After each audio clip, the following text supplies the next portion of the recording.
Hey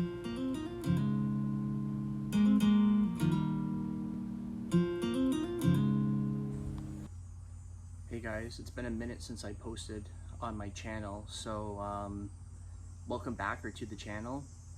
Today we're going to be doing an oil change on a 2015 Ram 1500 EcoDiesel. You can see I have some of the stuff here, some gloves, a funnel, I have the oil, I have a K&N filter, which I'm going to try out because I've only been using OEM up until this point. I have some ramps, a creeper, some oil filter sockets to take off the self-contained oil filter cap, another socket set to take out the drain plugs, something to catch the oil, an oil pan. So I'm going to get all that stuff set up, get the ramps under the truck, and I'll see you on the underside. I got my jack stand set up, the vehicle's up on ramps. I got my oil pan. This is the drain plug right here. It takes a 13mm socket. Ideally what you're going to want to do is let the vehicle run a bit, warm up the oil, and then you're going to want to drain it. So that's basically where we're at right now, is draining the oil. So I'm going to be taking out the plug and emptying everything into the pan, and then I'm going to be going back on the upside and cracking the seal for the self-contained oil filter.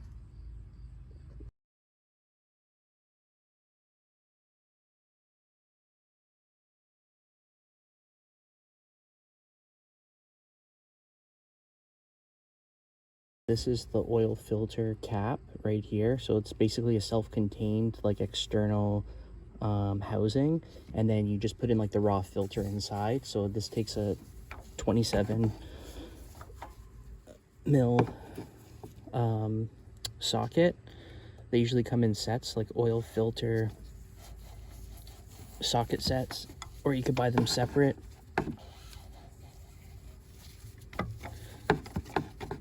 It's kind of in an awkward spot.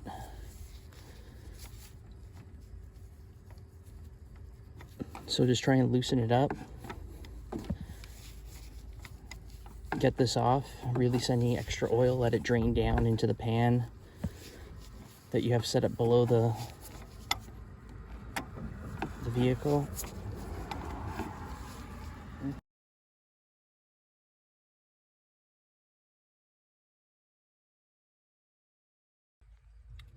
So as you can see inside here, once you pull out the filter, there's going to be oil that's in this reservoir, so that's just going to slowly drain out into the pan below. So you just basically have to let that gravity drain all the way back. You can see some of the threads starting to get exposed now, and once that's done, just clean up the edges with like a rag, and then we're going to take out this old dirty filter out of the housing, put in the new one, and then put that back in. Okay guys, so when you take off the housing, there's a seal around here. So if we lift this off,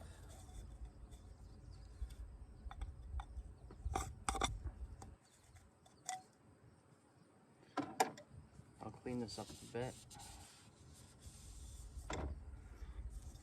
So you can see there's the thread section, and then there's this track that goes all the way around.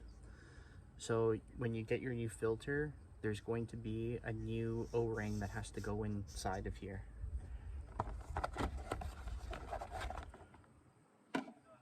So we'll open up our new filter. So basically here's our new O-ring. Basically with the oil that's on your gloves or your hands, you're basically just going to want to put some on here as a lubricant.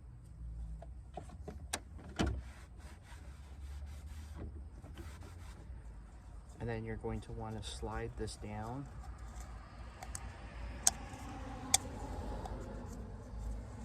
into that track.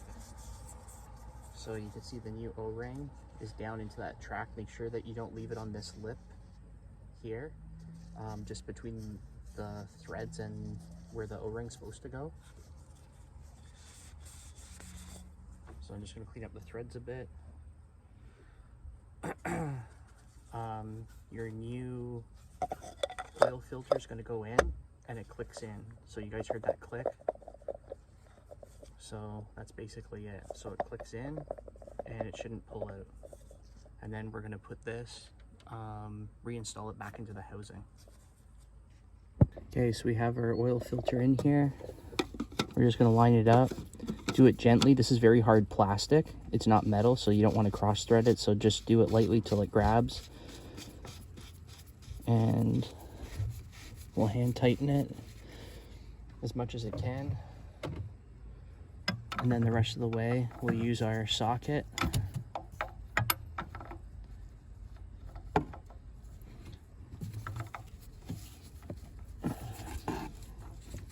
And basically we'll just continue that process till it's seated all the way down.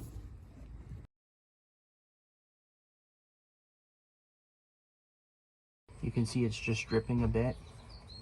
So it's basically empty. I've cleaned the plug. Inspect the gasket, make sure that there's no breaks or tears, because if there is, you'll want to have to replace it. So basically what we're going to do is just wipe this clean. And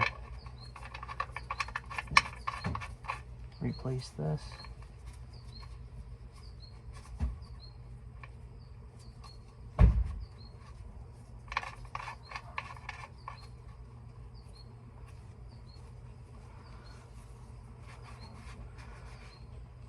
So wipe this up. And we're going to hand tighten this.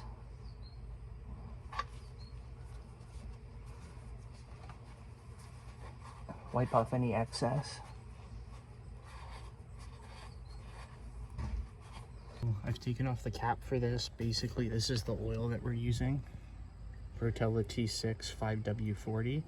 So all we're going to do is basically dump 2 of these things. It takes about 10 liters. I think it's like 9.9 or 9.8 liters. So I just put in 2 full ones in there. It's not going to make a big deal if you're a tiny bit over. And we're going to put it, both of them in there, and then we should be good to go.